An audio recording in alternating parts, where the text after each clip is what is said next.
I wanted to have our profession take a more significant role in the declining healthcare climate. I don't know if you're aware of how fast and how much it's declining, but by 2050, our country will be 42% obese, 1 in 3 will have heart disease, 1 in 2 will have diabetes. We are now in traditional medicine down to an average of 7 minutes a visit for medical visits, and they're problem focused and they're usually met with a prescription that really covers up symptoms and almost causes a passivity for the patient, so they don't have to deal with their disease so much.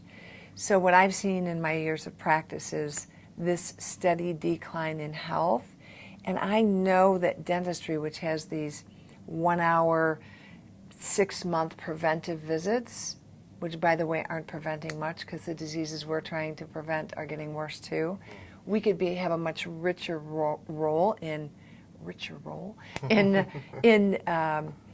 combating that by predicting and preempting disease and taking the time with patients to get at the root cause,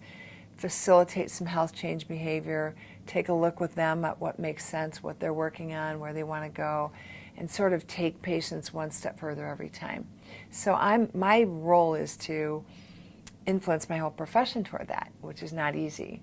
In fact, at the top of our profession, all of the organizations and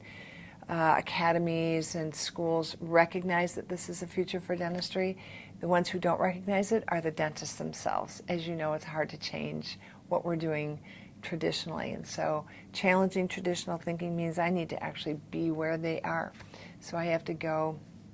on an airplane every week and end up in a big audience of medical caregivers and teach them, and they get very inspired